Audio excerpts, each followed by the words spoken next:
Hey everybody, my name is Bobby Borg and this is Business Basics for Musicians. I'm hanging out with independent artist Lisa Chow Chow. How are you doing? Pretty good, Bobby. Good, good.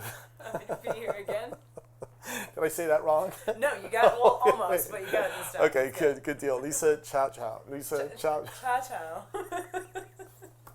That's embarrassing, but nonetheless, you know what? We are here to talk about pro teams, right? Yes. And pro teams would be managers, agents, producers, business managers. These are the part of your pro team that are very important.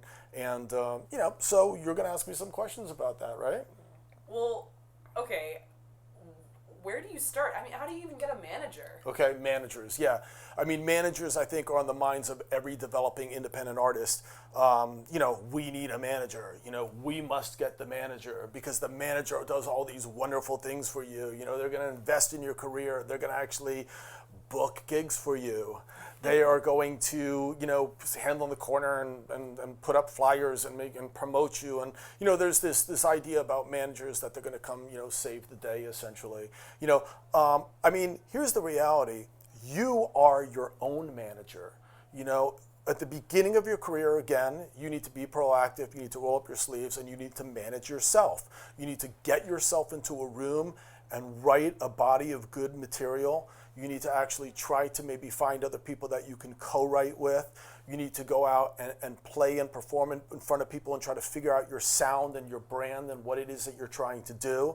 And then from there, you need to kind of get yourself out there, using social network, building websites, etc., and try to formulate a little excitement about your career to the point where now it starts to look like, wow, this band has actually got a little bit going on for themselves. And that usually is the time when a personal manager, especially one of a little bit of clout, is actually going to start to become interested in you. So you know what? Light the fires, they will see the smoke, and they will come. So that's a very important concept for a lot of young musicians to understand.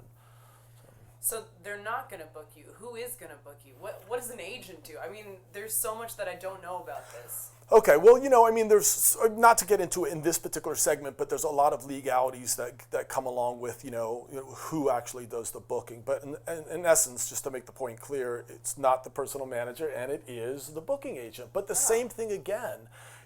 Sometimes, unfortunately, maybe shall we say, in this world, we are driven by a currency called the almighty dollar. And if you do the math, most talent agents get 10% of the deals they negotiate. And the last time I checked, 10% of zero is zero. So, the bigger agencies might not necessarily have, the highest incentive maybe to work with you. They'd like to see that maybe you have the potential to play clubs and build an audience and build a draw, to the point where maybe you are generating some incomes. And maybe at that point they might come in, upon maybe even getting a record deal, and at the point after you sign might be the time that, an experienced talent agent comes into the picture. Okay. All right, so, well then, what about producers, right? They cost a lot of money. I'm broke. What do you do about that? How do you find the right producer? How do you manage that whole thing? Right. That again is probably one of the most important things that, especially young developing artists have on their mind is the producer, because you have to get your music recorded so that, obviously people can hear you, and that, definitely costs a little bit of money. These days, fortunately, everybody can get a laptop and they can buy Logic or Pro Tools and figure out how to use it and make decent broadcast quality recordings in their own bedroom, essentially. But, if you want to take it to that next level where it's mixed and mastered perfectly and, when you have a producer that helps you develop that sound, now you could find yourself falling into a situation where it costs you, a little bit of money. So, probably one of the biggest problems that I've noticed is that a lot of independent artists will come to me and they'll say, listen, this producer has agreed to work with me for maybe $4,000 or $5,000, but they want to own the master recordings and they want to own all the publishing, right? Now, you could look at that two different ways. You can look at it first, that, hey, that's really nice of the producer to work for you at such a low fee. But hey, then on the back end, that producer needs to be taken care of, right? And then another way you might want to look at it is do you want to put yourself in that particular situation where now somebody owns the rights to your masters and someone owns half of your publishing? I mean, could there be another way that maybe somehow you get your music recorded, such as working on some sort of bartering system, perhaps, where, hey, you'll sing all of the tracks that I have for my film and television work, and in return, maybe I'll record a song of your band, let's just say, for example, I mean, there might be things that we can work out like that to make the relationship a little bit easier. So the other person on the pro team maybe we should talk about real quick is attorneys. Like, what's the one question you might have about attorneys? Oh, man. Why would I need an attorney, and how do you know when you need an attorney? Okay. Well, a lot of times, you'll get an agreement. It might be from a manager or a producer, and it's written in certain language that might be a little scary, called legalese, which you don't necessarily understand. And of course, everybody's afraid of getting ripped off. I mean, this is your career, this is your life, this is your art. So never sign anything that you do not understand. And definitely, that's where attorneys come in. An experienced entertainment attorney that does music and does the type of work that you're doing. Someone that's interested or knows a lot about, I beg your pardon, knows a lot about record deals or knows a lot about publishing deals or knows a lot about game deals. So that's very, very important that you get someone that's, that knows that area, And of course, another concern for independent artists is the cost. I mean, my God, attorneys, aren't they going to cost us a lot of money?